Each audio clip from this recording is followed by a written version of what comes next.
This is the brand new SkyTrak ST Max launch monitor, and it's one of the very best golf launch monitors that you probably shouldn't buy. Yet.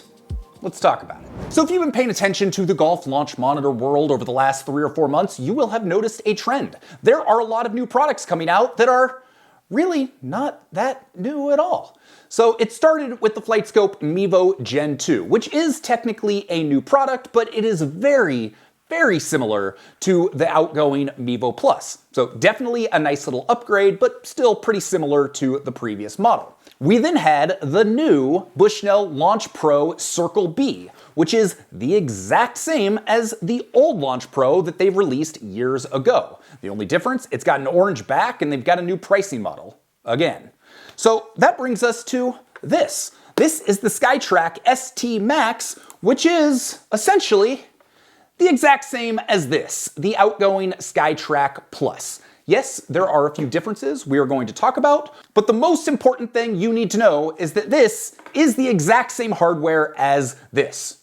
They just made it gray, which I like the gray. It looks good, but it's the exact same hardware. It's the same tracking, it's the same performance, it is the same everything. Okay, well, not everything. They did make a few changes and a few upgrades to this, which we're going to talk about. But the question is, are those changes and are those upgrades worth buying this over this, which is still available? And I'm not sure that they are.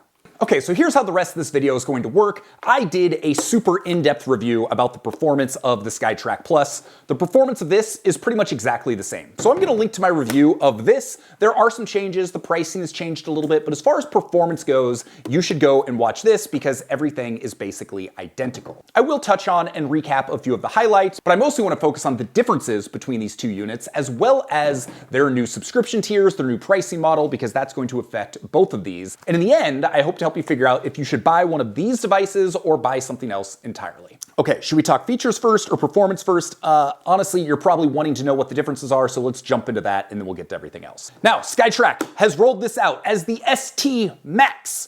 And there's not a whole lot that is Max about it. Here are the things that are different between this and this. First difference, instead of one USB port, there are now 2 USB ports on the back. So what's nice about this is you can do high-speed data transfer and power at the same time. Not a huge upgrade, but certainly a nice quality of life thing, especially if you plan on having this set up permanently in your home studio. The second difference between these two devices is the new one does have a faster processor. I know I said the hardware was the same, but I guess I should have said all of the shot tracking hardware is the same. So performance from an accuracy standpoint is very similar, but due to the faster processor in this new unit, it is snappier and faster to use, which was one of the major critiques with the original SkyTrak Plus. You would hit it, and then it would be like a second and a half before you finally see the ball go. There was a little bit of a lag that has definitely caused some annoyances for some people. I found once you got used to it, it really wasn't that big of a deal, but it is something worth noting. So the new Max does provide a smoother and faster experience, but not necessarily dramatically so. The third thing is the color. We went from white to charcoal. Not that big of a deal. But the big thing, finally, the last thing that is different between the SkyTrak Max and the ST Plus is a speed tracking mode. So with the new model, you can now practice speed training. If you don't know what that is, that's essentially where you are swinging without a ball on the machine. So it's going to track your club head speed and allow you to continue ramping things up so that you can practice swinging harder, which is going to get you more distance. And that is what they're marketing as the big new feature of the SkyTrak Max. Is it that big? Like, I don't really think so. Is it a $1,000 upgrade? That's on the surface, the price difference between these two units right now. We're gonna talk about that and what that actually means here in just a second. But $1,000 for an extra USB port, a new color, slightly faster processor, and speed training. That just doesn't seem like that good of a deal to me. Am I missing something? But more importantly than that, this might be the biggest issue I have with this new device, and that is what it is lacking.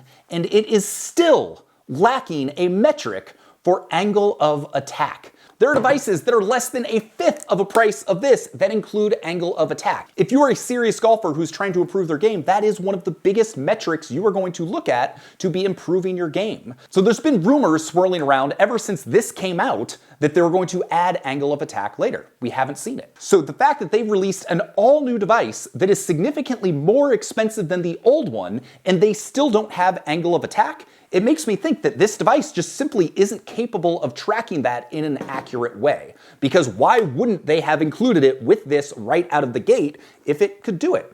And that's honestly, that is one of my biggest, if not my single biggest critique of this device, is the fact it doesn't have that metric. But that aside, don't get me wrong, there are things that I love about both of these two devices. There are some things that are great about it, and for a lot of people, I think one of these might be the right fit.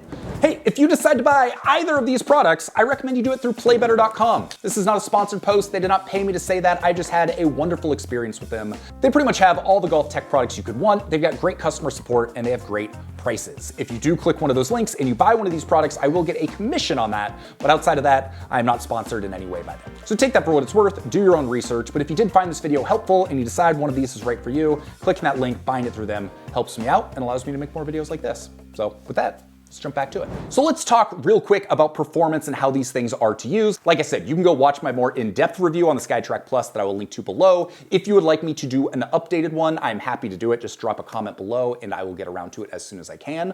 But the bottom line is these are both an absolute joy to use. As far as user experience goes, these are among my favorite launch monitors. Now, as with most new launch monitors, you're not gonna wanna just take the box to the course and expect to get going right away. It's gonna take a little bit of time to get set up. With both of these units, I found it took me about an hour to log into my account, make sure the firmware was updated, get the iPad software, get the PC software, make sure everything was running, make sure everything was working. It's gonna take a little bit of time. One thing that I appreciate about both of these devices is that they have a number of different connectivity options, so connecting your phone or your iPad or your computer to either of these is pretty seamless and works really well. Now, there's a couple things I really appreciate about this. First is their practice software. So when you're just on the range, you're getting all your metrics, this is one of the best pieces of launch monitor software out there. It feels super modern, it's really easy to see the metrics and get the numbers you need, and if you're a beginner and you don't fully understand what all these metrics do, they make it really easy for you to click on it, watch a little video where they explain exactly what that metric means and what you should be looking for. On top of that, when compared to other launch monitors, I think SkyTrak also does the best job of letting you know if you are within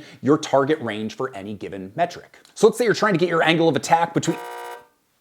No, they don't have angle of attack. Let's say you're trying to get your spin numbers for one of your irons. So when you hit the ball, if you get it within that target range, it'll show up green. If you are dramatically outside of that range, it will show up red. And you can set that up and do that for all of the different metrics. So if you're someone who likes very clear, visible feedback around whether a shot was good or not from any given standpoint of any given metric, this device does a really good job of allowing you to visualize that. So SkyTrak has also recently updated their subscription models, and I think I'm gonna get this right, so someone can correct me in the comments if I'm wrong. As I understand it, it is still free to use the practice range with this device. So you do not need a membership to use the practice range and begin getting your basic numbers. Personally, I love this. Like, the fact that's even a question that wouldn't be included is kind of wild, but that's how some other launch monitor brands have done it. But if you do want expanded features and you want to capitalize on everything that this provides, you will need to get at least a basic membership. So the basic membership is $130, and that is going to open up a whole lot of their game improvement tools. So that's going to give you features like bag mapping,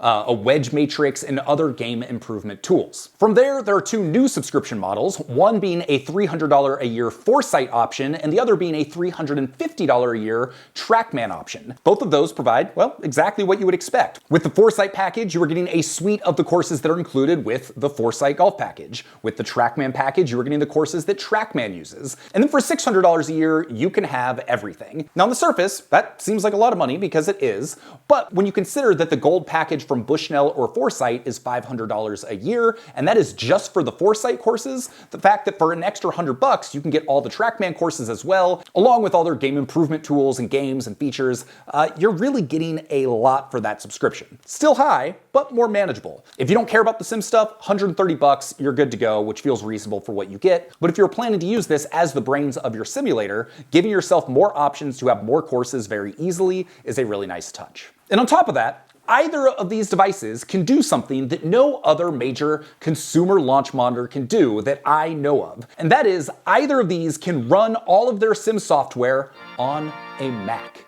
if you are someone like me who hates using a PC and uses a MacBook Pro for everything in your life, the fact that I don't have to go buy a dedicated gaming PC and I can use my everyday MacBook Pro to run this sim, like that in and of itself is going to make this worth buying for some people versus some of the competitive options out there. And I think the thing that surprised me most was the fact it actually runs pretty smoothly. I've got a 4-year-old MacBook Pro with an M1 chip, which is kind of the base specs they recommend. And honestly, it runs pretty well. The graphics look pretty good. It's not super laggy. Like overall, I've been really impressed with how well this runs on a Mac. And considering these are the only devices that can run that sim software on a Mac that I know of, or at least that I've tested, that definitely is going to be a factor that weighs in on whether or not you should buy one of these. So that brings us to the inevitable question, should you buy the SkyTrak ST Max? Honestly, this is a really good device. I love using the software. It's super user-friendly, it's very clear, it's enjoyable to use. Along with that, in my testing, both of these devices have been pretty accurate. There's certainly been a few anomalies along the way, but for most people, under most circumstances, I don't think accuracy should be a driving factor in whether or not you buy one of these. The fact it still doesn't have angle of attack, however, well, that is something that might give you a little bit of pause. But here's the bigger reason for pause. Here's why I would not personally buy this right now.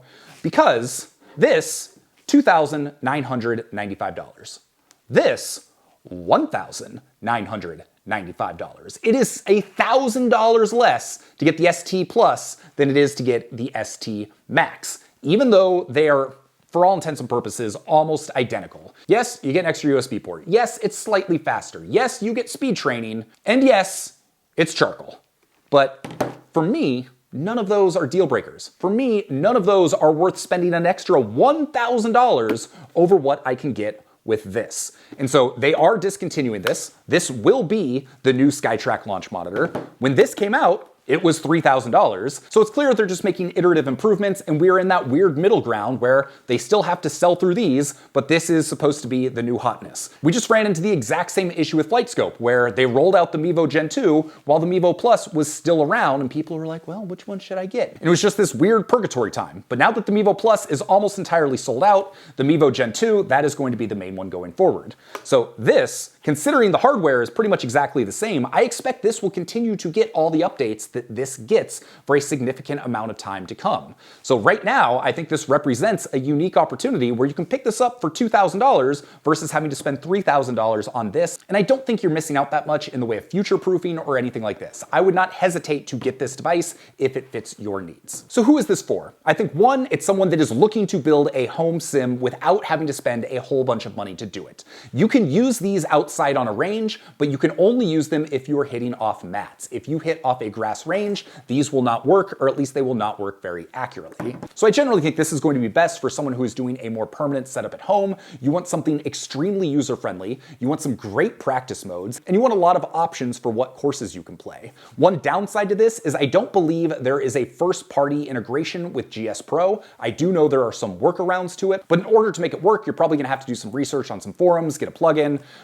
Someone in the comments, I'm sure, will tell me about how easy it is, but I have not tested that with this. I just know that I don't believe there is direct support for GS Pro with this. All that to say, there is no perfect launch monitor for anyone. Do your own research to figure out which one is best for your needs. And if you're still questioning that, go take our 30-second quiz. You're gonna answer a few questions around what you were looking for, and I will give you my best recommendation on the one I think is the best fit for you. My name is Sean Ogle, I'm the founder of this thing here at Breaking 80, where we talk about cool golf products and cool golf courses. If you're trying to figure out what to watch next, I will link to my original SkyTrak Plus review right here that goes into more detail about the performance of these devices. And with that, I hope you have an excellent day. We'll see you on the next video.